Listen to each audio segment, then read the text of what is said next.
अस्सलामुअलैकुम class 9th। क्या हाल चाल है आप लोगों के। उम्मीद है आप सब खैर खैरियत से होंगे। अच्छा बेटे, आज मैं आप लोगों को केमिस्ट्री पढ़ाऊंगा और जो आज का हमारा लेक्चर है वो है लेक्चर नंबर 12 और आज का जो टॉपिक है वो है चैप्टर नंबर 4 की एक्सरसाइज। आज हम चैप्टर नंबर 4 की एक्सरसाइज को सॉल्व करेंगे। उम्मीद है आप लोगों ने चैप्टर पढ़ लिया है, आप लोगों को सारा समझ आ गया होगा। अगर आप लोगों को उसमें से कोई टॉपिक समझ नहीं आए तो प्लीज़ मुझे बता दीजिएगा ताकि मैं आपको वो दोबारा से क्लैरिफाई कर दूं। और दूसरा कि उम्मीद है आप लोगों ने कुछ ट्राई की होगी एक्सरसाइज को सॉल्व करने के लिए। माशाल्लाह आप सारे अच्छे बच्चे हैं। तो अगर नहीं हुआ कुछ तो मैं आज करवा रहा हूं ताकि आप लोगों की एक्सरसाइज इजीली सॉल्व हो जाए। तो जल्दी करें, शाबाश, अपनी बुक्स ओपन कर लें, शाबाश।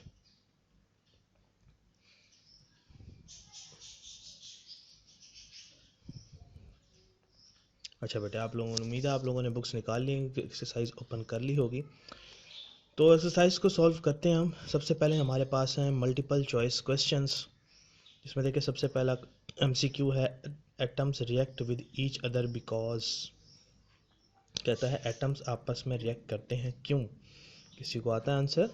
आता है तो वेरी गुड। ताकि वो क्या हो सकें, स्टेबल हो सके। ताकि क्या हो सकें, स्टेबल हो सकें। तो हम इसमें से देख लेते हैं कि हमें अगर वो ऑप्शन नज़र आता है तो हाँ, ये देखें, they want to attain stability. वो क्या होना चाहते हैं, स्टेबल होना चाहते हैं। तो इसका आंसर है ऑप्शन सी। ठीक है, तो नेक्स्ट हम एमसीक्यू देखते हैं हमारे पास क्या है बेटे। An atom having 6 electrons in its valence shell will achieve noble gas electronic configuration by।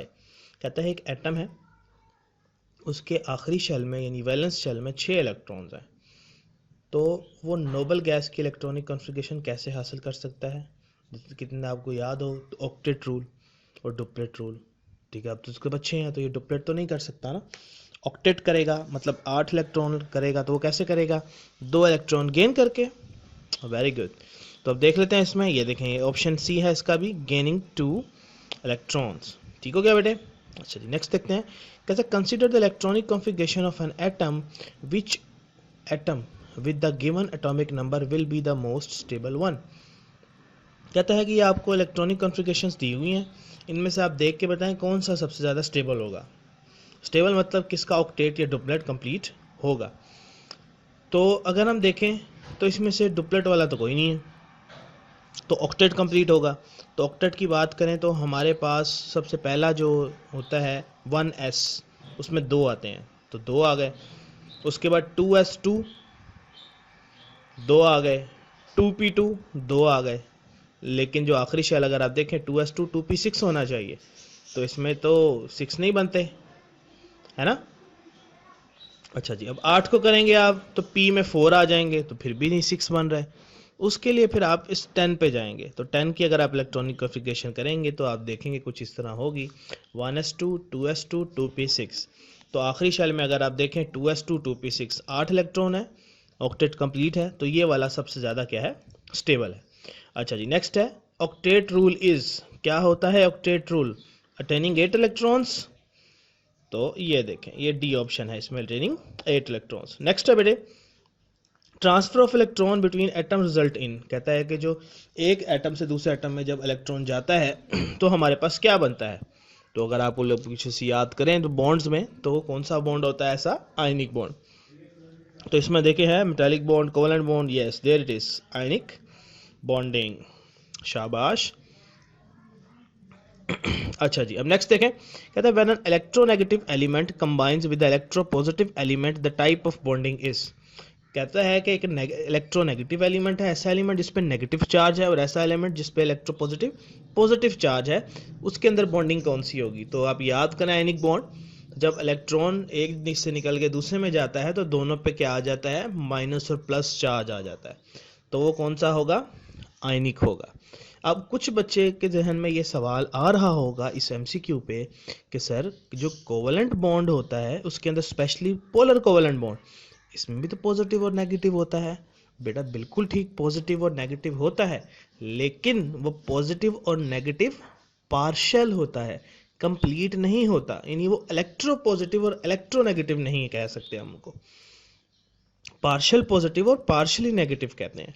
तो इलेक्ट्रो पॉजिटिव और इलेक्ट्रो नेगेटिव जो आइंस हैं, ये जो चार्ज हैं वो सिर्फ किस में आता है, आयनिक बॉन्डिंग में। क्लियर हो गया बेटे। नेक्स्ट चलते हैं, a bond formed between two non metals is expected to, दो नॉन मेटल्स के दरमियान जो बॉन्ड बनेगा तो वो कौन सा होगा, वो होगा कोवेलेंट बॉन्ड। ठीक है, नॉन मेटल्स के दरमियान सबसे ज़्यादा जो बॉन्ड बनता है वो कोवेलेंट बॉन्ड बनता है। ठीक है, एक जैसे एलिमेंट्स होंगे कोवेलेंट, ठीक है, डिफरेंट होंगे तो पोलर कोवेलेंट सेम होंगे तो नॉन पोलर होता है, वो आप लोगों को सारा पढ़ चुके हैं। ठीक है, तो याद रखें, कुछ समझ नहीं आई तो मुझे लाजमी बताना है आप लोगों ने। ठीक है, अच्छा जी, नेक्स्ट देखते हैं, a bond pair in covalent molecule usually has, कहता है कि जो एक बॉन्ड पेयर है, बॉन्ड पेयर, ठीक है, कोवेलेंट मॉलिक्यूल्स में, उसमें कितने इलेक्ट्रॉन्स होते हैं। तो अगर आप लोगों को याद हो, कोवेलेंट बॉन्ड की डेफिनेशन देखें तो उसमें म्यूचुअल शेयरिंग होती है। ठीक है, ऐसा ही है, म्यूचुअल शेयरिंग ऑफ इलेक्ट्रॉन होती है, मतलब दो एटम्स हैं तो एक इलेक्ट्रॉन देगा, दूसरा एटम एक इलेक्ट्रॉन देगा, तो कितने इलेक्ट्रॉन हो गए, दो। तो एक कोवेलेंट बॉन्ड यानी सिंगल कोवेलेंट बॉन्ड में कितने इलेक्ट्रॉन्स हुए, दो इलेक्ट्रॉन्स। तो इसमें हम क्या लगा देंगे, दो इलेक्ट्रॉन। अगर डबल कोवेलेंट बॉन्ड होगा तो 4 होंगे, ट्रिपल होगा तो 6 होंगे। Very good. अच्छा जी, अब नेक्स्ट पे हम चलते हैं, which of the following compound is not directional in its bonding, कहता है कि इसमें से हमें वो वाला कंपाउंड बताएं जो इसकी बॉन्डिंग डायरेक्शनल नहीं है। डायरेक्शनल का मतलब कि हमें यह नहीं पता कि किस एंगल पे कौन सा जो है वो एटम आके जुड़ेगा। ठीक है, तो हमारे पास नॉन डायरेक्शनल जो होते हैं वो आयनिक कंपाउंड होते हैं, और इसमें आयनिक जो कौन सा है, KBr। ठीक है, KBr, ये बी कैपिटल होता है, इधर गलती से छोटा लिखा कि अगर आप लोग की बुक्स में भी लिखा है तो उसको भी आप कैपिटल कर सकते हैं। ठीक हो गया। अच्छा जी, नेक्स्ट चलें, MCQ number 10, ice floats on water because, कहता है आइस, बर्फ पानी पे क्यों तैरती है। ये उम्मीद है आप लोगों ने इसका आंसर मार्क किया होगा पीछे। तो अगर आप लोगों को याद हो, क्योंकि जो आइस है वो हल्की होती है वाटर से, तो हम ये कह सकते हैं water is denser then ice. ठीक है, तो इसमें देखे हैं आइस इज डेंसर, आइस भारी होती है, पर भारी होगी तो वो तो डूब जाएगी, तो ये गलत है। तो इसमें कौन सा ऑप्शन है, vice is denser then ice, sorry water is denser then ice, कि पानी भारी है बर्फ से। ठीक हो गया। अच्छा जी, नेक्स्ट आ जाए अब। नेक्स्ट है, covalent bond involves the, covalent bond में क्या होता है, sharing of electrons. Covalent bond में क्या होता है, sharing of electrons. Very good. अच्छा बेटे, दूसरी बात, एक और सॉरी बात रह गई इसमें से, तो मैंने आपको बताया था कि हम लोग नोट्स बनाए हुए हैं। ठीक है, तो ये मेरे पास चैप्टर 4 के नोट्स हैं। ठीक है, तो ये नोट्स जो हैं मैं आप लोगों को भेज दूंगा, सेंड कर दूंगा। ठीक है, तो इसमें से आप लोग क्या कर सकते हैं, बासानी देख लीजिएगा। ठीक है, ये देखें, सारे MCQs इसके अंदर सॉल्व हुए हैं। अभी देखें हमने किया था ice floats on water, water is denser then ice, तो ये सारे एक्सरसाइज के MCQs हैं। ठीक है, एक्सरसाइज के बाद ये एक्स्ट्रा MCQs भी हैं, तो इसमें 30 MCQs हो जाते हैं। यानी इसके एक्सरसाइज के अलावा भी है, इसमें इंपॉर्टेंट MCQs जो हैं वो ऐड किए हुए हैं। उसके बाद एक्सरसाइज के शॉर्ट क्वेश्चंस हैं, और उसके अलावा भी इसमें सारे शॉर्ट क्वेश्चंस और उनके आंसर्स मौजूद हैं। ठीक है, तो ये हम देखें तो हमारे पास 48 शॉर्ट क्वेश्चंस हैं, तो उम्मीद है इसमें सारे आपके एक्सरसाइज के शॉर्ट और एक्सरसाइज के MCQs कवर अप हो जाएंगे। ठीक है, इन केस अगर कोई इसमें क्वेश्चन रह जाता है, उसका आंसर नहीं आता, तो वो आप लोगों ने मुझसे लाजमी कंसल्ट कर लेना है, मुझे मैसेज कर देना है व्हाट्सएप पे। ठीक है, कि सर इस क्वेश्चन का आंसर, इस क्वेश्चन का आंसर नोट्स में नहीं था, तो वो मैं लिख कर या उस पर ही अलग से वीडियो बनाकर जो है आप लोगों को सेंड कर दूंगा, ताकि आप लोग इसको याद कर सकें। ठीक है, तो याद रखें, इसकी एक्सरसाइज आप लोगों ने बहुत अच्छे से करनी है। इस चैप्टर की एक्सरसाइज में से शॉर्ट क्वेश्चंस आते होते हैं। ठीक है, और याद रखें, जो आपकी किताब है केमिस्ट्री की, खासकर 9th क्लास इसका जो पेपर बनता है, उसमें जो MCQs हैं वो काफ़ी ज़्यादा एक्सरसाइज से आते हैं, और शॉर्ट क्वेश्चंस भी। ये समझ लें कि 50% पेपर जो है आपका एक्सरसाइज से आता है, शॉर्ट क्वेश्चन और MCQs का। ठीक है, तो उस लिहाज से ये आप लोगों ने MCQs देख लेने हैं इसमें से। ठीक है, अच्छा जी, अब हम नेक्स्ट करते हैं, आप लोग यहाँ से कर लेंगे। ठीक है, तो कुछ समझ में ना आई तो मुझसे पूछ लीजिएगा, ये मैं आपको साथ ही उसके भेज देता हूँ, ठीक है। अच्छा जी, हम MCQs कर रहे थे, तो हमारे पास MCQ था next, how many covalent bonds does C2H2 molecule have. C2H2 molecule में कितने कोवेलेंट बॉन्ड्स मौजूद हैं, ठीक है। तो उसके लिए हम ज़रा पीछे चले जाते हैं अपने कोवेलेंट बॉन्ड वाले टॉपिक में तक, क्योंकि वहाँ पे डायग्राम बनी हुई है, मैं वहाँ से आपको दिखा के फिर मैं आपको बता दूंगा कि इसमें कितने कितने बॉन्ड्स हैं, ठीक है। ये देखें, ये है डबल कोवेलेंट बॉन्ड आपका, और ये है देखें C2H2, दो नहीं, इसमें तो H4 हैं, ये ये आ गया हमारा C2 2C H2 2H, ये है C2H4, ठीक है। इसमें से भी आपसे पूछे जा सकते हैं कि कितने बॉन्ड्स हैं, तो इसमें अगर हम बॉन्ड्स काउंट करेंगे, देखें 1 2, फिर कार्बन का हाइड्रोजन के साथ 3 4 5 और 6, तो C2H4 में कितने बॉन्ड्स हो गए, 6। अब आपसे यहाँ पे अगर क्वेश्चन पूछा जाए कि भाई इसमें इलेक्ट्रॉन्स कितने पार्टिसिपेट करें बॉन्डिंग में, तो एक लाइन का मतलब है, एक बॉन्ड का मतलब है 2 इलेक्ट्रॉन्स। देखिए यहाँ पर उन्होंने बताया, मैं 2 2 4 2 6 2 8 2 10 और 2 12 इलेक्ट्रॉन्स हैं। तो यहाँ पे देखिए कितने बॉन्ड हैं, 6 को 2 से मल्टीप्लाई कर दें तो आपके पास आंसर आ जाएगा। तो ये है आपके पास C2H2।